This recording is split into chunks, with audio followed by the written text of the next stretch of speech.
Hi, I'm Dr. Carolyn Edwards, and this is Get Your Life, the show where we have guests on and they tell you all about their journey, the ups and downs, and their successors' successes, in hopes that you too will have the confidence to get your life. I hope you've been tuning in, and if you like the show, help us grow. Make sure you hit the subscribe button, the like button, the notifications button, so you don't miss any of this life-changing content. We have an amazing guest today, Miss Sandrell Apitira, and she's a real estate professional and a mortgage professional, and she's going to tell you all about her journey and how you can get your life too. Welcome to the show. Thank you. Thank you so much for having me. Yes, you are doing such amazing things. I want you to tell us how you got into real estate. What was it about real estate that was interesting to you? Truthfully, I wanted time freedom, and I didn't know anyone in real estate, but I knew that they controlled, their life. Mm-hmm. I didn't know which area of real estate I wanted to be in, and I just took a chance, got a job in real estate. PK Management, shout out to them. All right. We were taking care of FHA foreclosures, and that was like my best entry into the business. I didn't know not one real estate agent. Wow. I didn't know one loan officer, but I got that job, and it showed me the behind the scenes inner workings of real estate. And I just knew that was a 5-year contract. So I was like, okay, well, you got to go all the way, Right. And I was not sure at all that I want. As a matter of fact, I was completely against being a real estate agent. Why? Because my understanding of being a real estate agent came from HGTV, Yep. And I was like, honey, I would go crazy if I hear those people talk about drapes and tile, Right. So I didn't think it was what I wanted to do, but my man was like, you have the personality. Mm-hmm. And I was like, no. I went and took the test to be a loan officer, and I got too scared to take the test. And I was like, no, but I'm going to get locked, behind a desk. And he was like, just do the real estate. Right.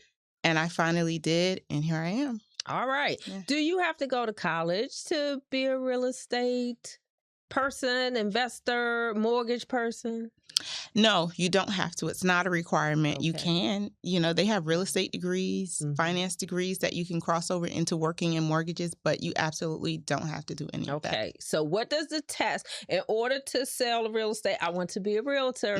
What does the test consist of? Do I need to go to a class before I get to the test? So tell the people, what does that consist of?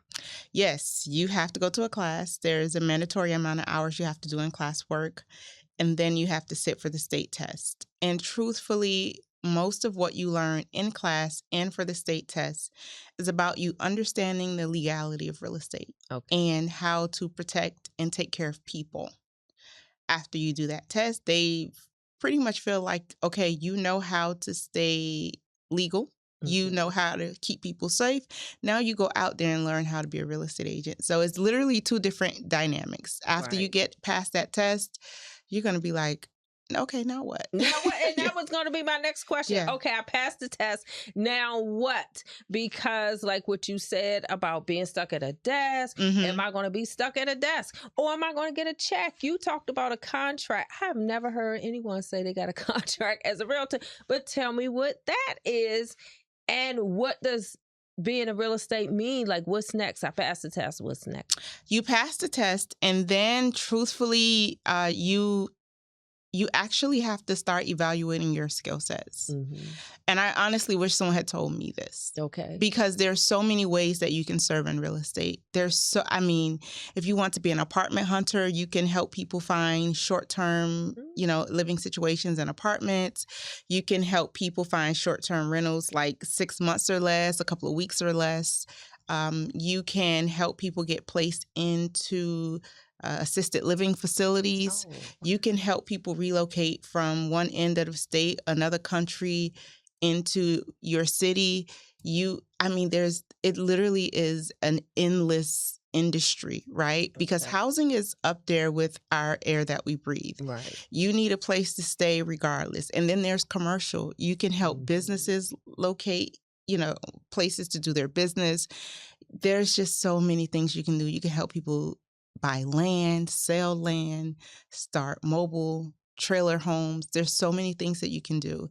So I would say start with your immediate skill set. Okay. So what is it you that start you like there. to do? Yes. Okay. Yes. Perfect. So the reason why I wanted you to come on the show is kind of like what you said. There are a myriad of things you can do. When you think of realtor, I'm sure nobody ever thought about all those things that you just said. But one thing I love about what you do as a realtor is you are doing something different. And I'll let the audience know that you have a free every week Monday call that you allow people to come on to. What made you do that? Well, the first thing is that people need so much help. As I transition from my work with the HUD contractor that I mentioned earlier, PK Management, we took care of FHA foreclosures. FHA is a loan a lot of people use to lower the barrier to entry into ownership. Right. And we took care of foreclosure. So every list of properties that I got every day, 5 days a week coming into work, these people had lost their home. Oh, wow. And I, after getting acclimated to what I was doing, because I was brand new to the industry, I had no idea what was going on. But as it started to sink in what was happening, I just began to wonder, like, what happened to these people, right? Like, you see growth charts on the wall, you see evidence that people have lived here and grown here, and how did they lose it? Right. And that was just this question that stayed in the back of my mind. So I knew from then that people needed help. Right. By the last position, it was a government contract. So, honey, you didn't come in with one title and leave with that title. You did a little bit of everything. It was like cross training, which was wonderful. Yes. By the end of that, I was working in the financial department in that contract, and I saw people running into liens and violations, and houses that had been meth houses, and just so many different things. And I'm thinking, wow, like, I live in a community, but I've paid none of this any attention in my own community. So when I did get licensed and I went out into, the world, I started door knocking. This is what they teach you to do in traditional real estate. You door knock, you increase your visibility to people so that they can know and love you and like you and give you business. So I was like, okay, I'm going to door knock in hot Miami. Okay. So I'm door knocking, and you know what? People didn't want to sell, but they needed help. Right. They needed help reading their mail. They needed help understanding the notices that came in the mail. They just needed help with regular life stuff that transitioned into sometimes why they had to sell. Right. Why they couldn't sell. And that whole world started to open up to me, and I said, wow, people just really need help. They need help. Yeah. And so I will tell the audience, so I'm trying to help them to grab the tips for success out of this. And one of the tips is you saw a need. Yeah. You saw something that was not being fulfilled for the people that were losing their homes. And one of the things I will say is success is not all about money. I find when you help people and they know that you care about them, you will get more business, more referrals. You do not have to market yourself. Yeah. You will get people that share your TikTok just because you help them. Yeah. So as you saw a need, did you start your call first with just yourself? Long before the call, because after COVID, the whole digital space completely transformed, right? And how we used it. So long before the call, I started hosting seminars in person.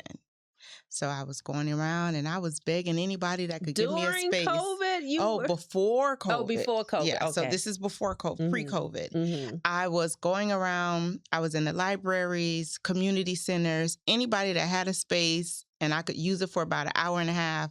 I was like, let me use your space, and I was putting on free seminars, teaching people basically what I do now. Okay. But we were kind of secluded to a topic, right? Because it was like an hour and a half, and that was going to be one time, and I may not get another space for 3 months. So I started doing the seminars, but during COVID, I saw how the space was transforming. But during COVID, I was sick, not with COVID though. So I had to wait, until I got myself better on my feet. And I was like, you know what? I'm just going to go for it. Because people were still needing help even more so then, right? So many people passed away during COVID. So many people lost jobs. So people were in distress. There was a moratorium for mortgage payments, the moratorium for evictions. People were literally scrambling for their life because they didn't know when these moratoriums were going to end. And people needed even more help. And even the people who were losing homes, but I'm going to say the landlords needed help too. Yes, because absolutely. when they stopped evictions, we still have to pay. If we have loans on our property, we still have to pay a mortgage, but we have no money coming in. And so I love how you discuss all of that. I love it. And so when you looked for the class space, you did free space. You try. Okay. So libraries and somebody that would give you a space for free. A community space. Great. Okay, great. Because I wasn't selling, any tickets or anything. So I needed, to offset the cost. There were other costs that I had to pay. So paying for the room would have been like, okay, this is a lot. And people need to know that when you are starting out in business, so we're talking about tips for success. When you are starting out in business and you already have costs, let's say if you have printing costs and you have office costs and you have gas costs, you want to do like what you said, there's an opportunity to find spaces, especially the library. Some churches will offer the space if you are helping the community. So if you're providing a service, a benefit that's going to benefit their people, their constituents, their congregation, then that is a great way to find free space. Okay. So you got the free space, you did the free seminars, then COVID happened. And so what was, like you said, the landscape had changed. So we could not get together like we're doing now. We could not be in each other's presence and each other's spaces. And so what clicked and say, I need to start going online? Because you have to make a decision, right? Like me, I'm a community person. Long before real estate, I was that girl at the marches, the town halls, just doing community work. I used to have a community show back in the day. So I've always been that person. I've also been the person that loves to help people. So in any job that I had, I always found a way to help people a little bit more, right? So that was what comes natural to me. However, that does not get you business in real estate. That does not get you business. It doesn't always get you a check. You have to find out because you have to eat too. You have to pay bills. And I know just as much as anybody else, I had a mortgage to pay. So I didn't want to end up on the chopping block myself. So, but then there comes a time where you have to make a decision, and that decision is: are you going to help people? Or are you going to leverage your knowledge sometimes against people's better interests? Because the thing about real estate is if you're not closing a sale, you're not eating. Right? Very seldom are you eating unless you're like on some hourly something. So there were so many times where I have someone in my presence that wanted their home. They did not want to sell. And I knew that I had the skill to help them keep their home, but it was not going to give me a sale. And absent of a sale, a lot of people don't have a couple $1,000s to pay you for your time and your knowledge, your skill. So I made a decision that I was not going to prey on people. I made that decision because it was just very apparent. And here I am laying in my bed groaning like, God, how am I going to do this? Because how am I going to serve? And how am I going to eat? How am I going to secure myself? And so I had to make a very intentional choice that I am not going to martyr myself either. Right. You have to eat. So, you have to eat. Yeah. So I had to find a way to serve and to work. And I'll just say for people that are in service, because even for myself, I do counseling, the marriage counseling, spiritual counseling, all these things. And I want to help people. And I feel bad. That's why I'm bad at sales.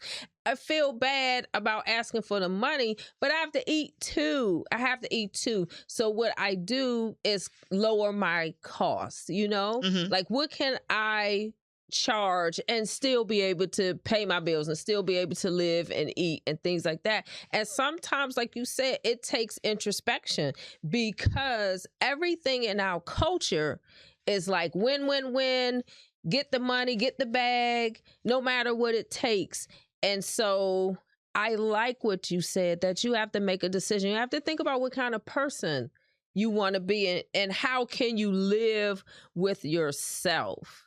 And so in that, you decided, I want to help people. I still want to eat, but I'm going to give them this service. Yes. So from that, what made you decide to do that online call? And were you the first person? I don't even know. How long have you been doing it? It's been 2 years. June made 2 years. Wow, that's amazing. Yeah. So it's been 2 years that I've been on every Monday, except holidays, because honey, on holidays I'll be sitting there all by myself. I'll be sitting there by myself. But I don't know if there are any other people doing it consistently.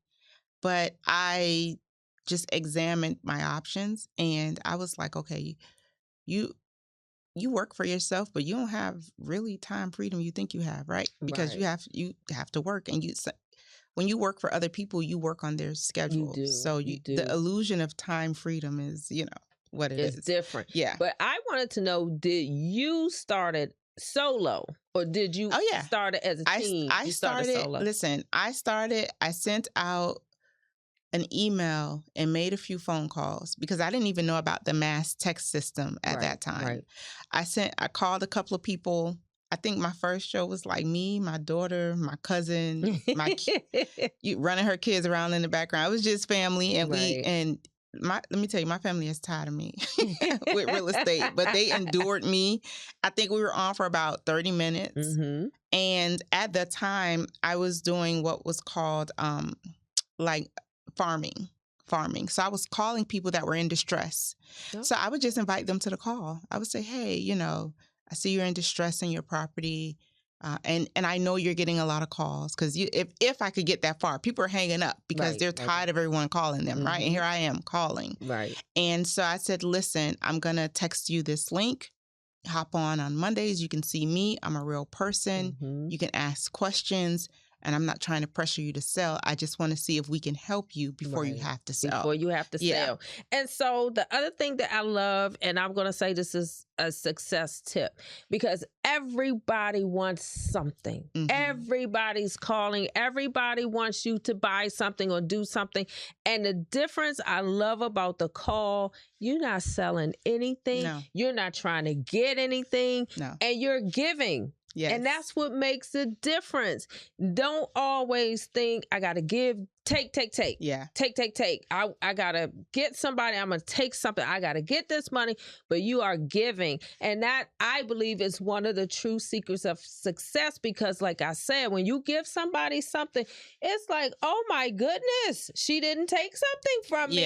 And then I'm going to tell my grandma, I'm going to tell my auntie, I'm going to tell my friend. And then you're going to get more business that you never even had to go after. Well, most people think, right, it is true. I guess I am giving.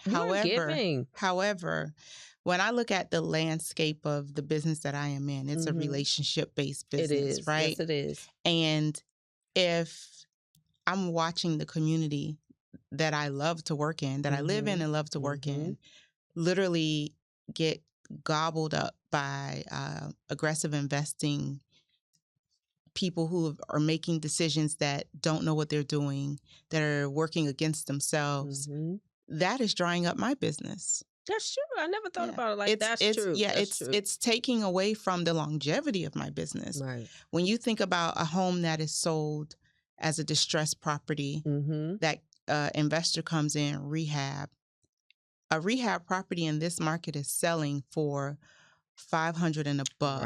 Right. Right? Versus if I can get to Miss Johnson and Miss Johnson can, even in the condition that it's in, if it can sell maybe a little lower, now that can be attractive to someone that's native, that has plans to fix that property up over time. So it literally changes the landscape in the place that I do business.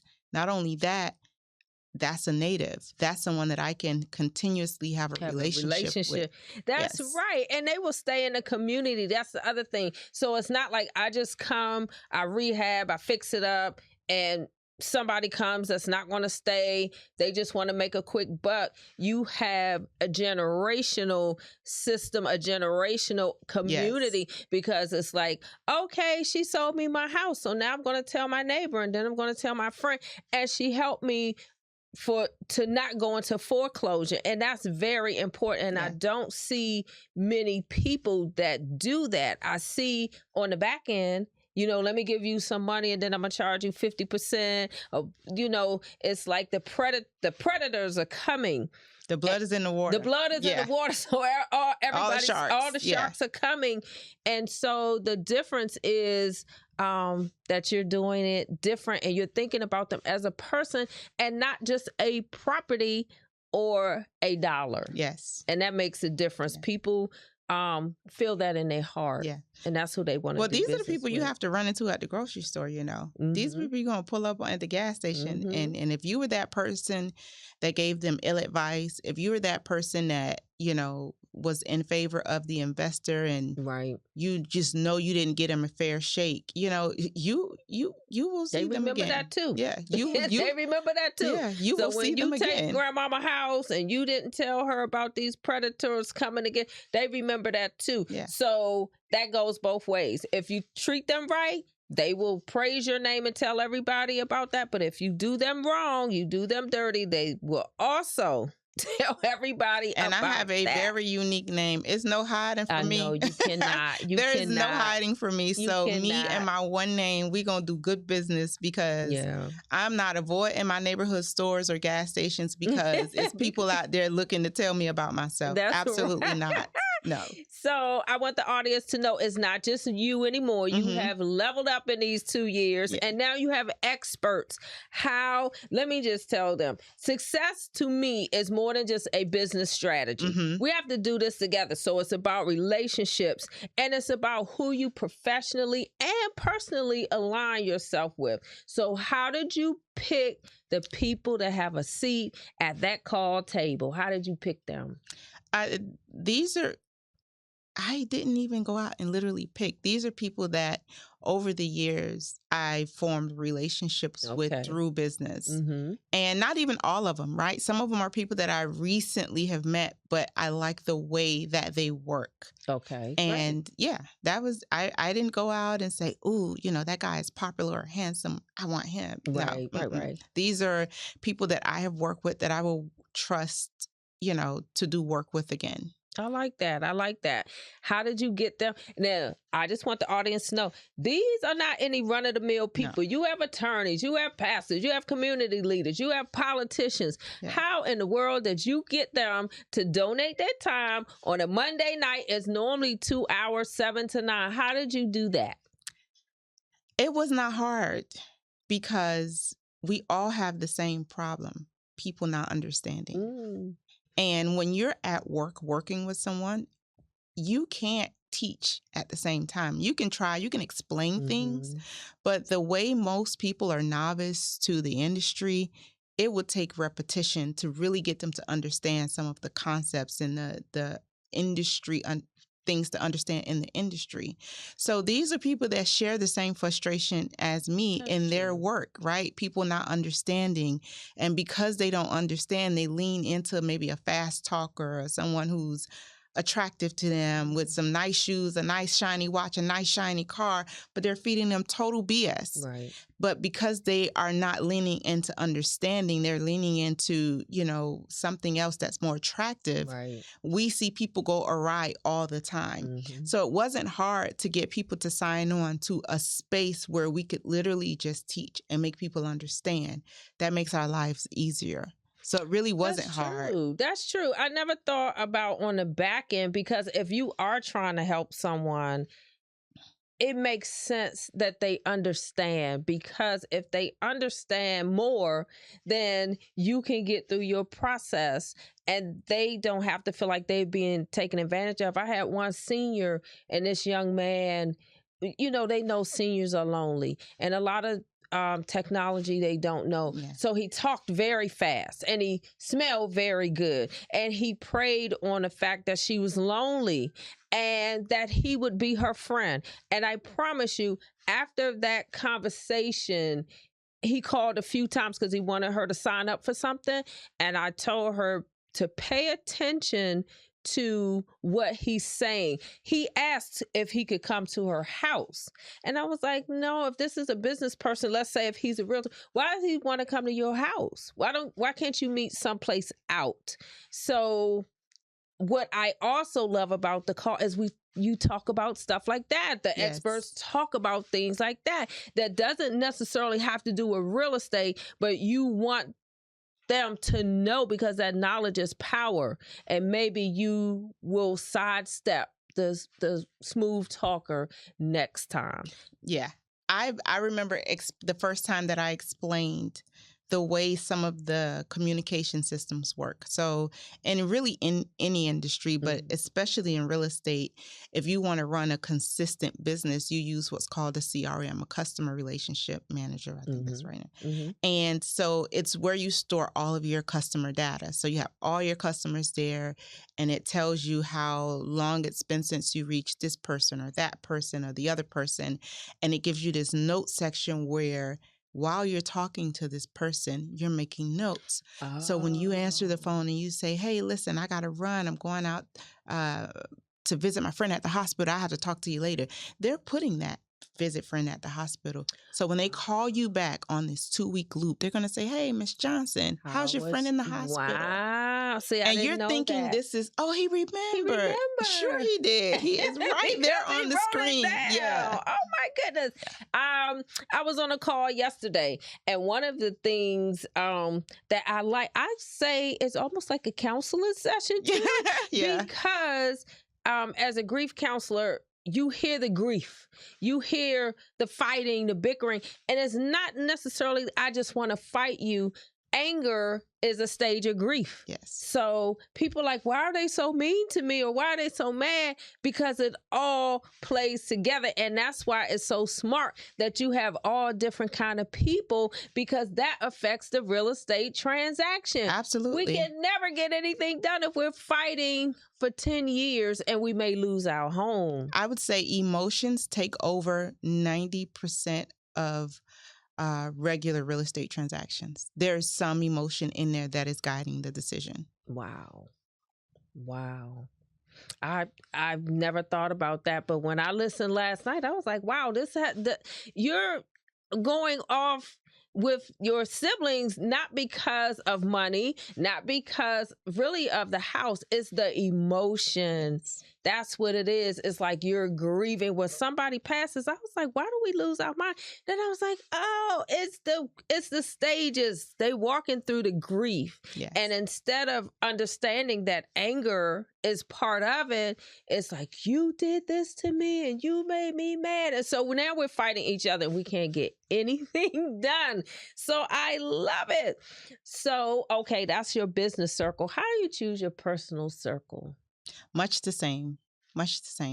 If you are not a good person, I don't have time. That's honest. I just don't have time. And as a older person, I can say that. As a younger person, listen, the worst people have the most fun. Right. They're the fun folks, and you're going to have a good time. Mm-hmm. And I went through this stage where you had to basically categorize people, right? You got your fun friends, you got your this.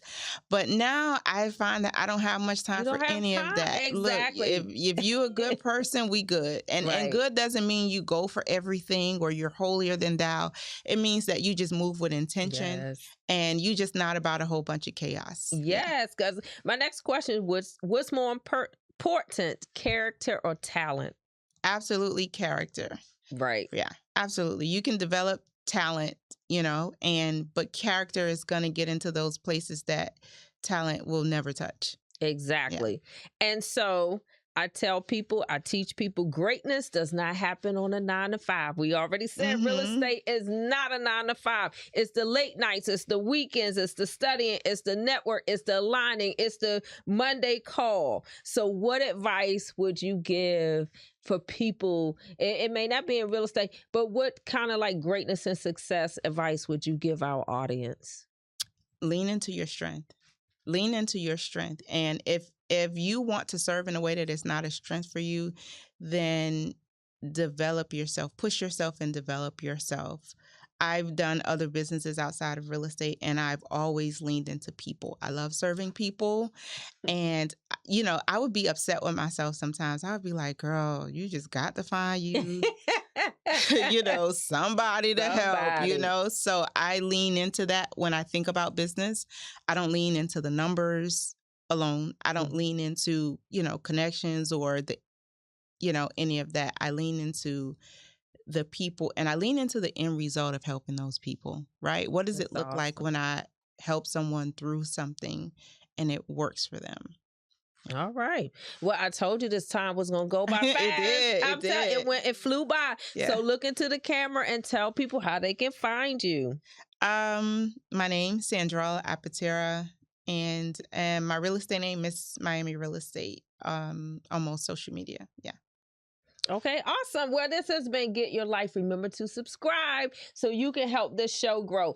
The podcast you can find on Apple and Amazon and Spotify, every place. And then you can also find the show on YouTube at Dr. Carolyn Edwards. And remember, in a world where you can be anything, the best thing you can be is you. Until next time.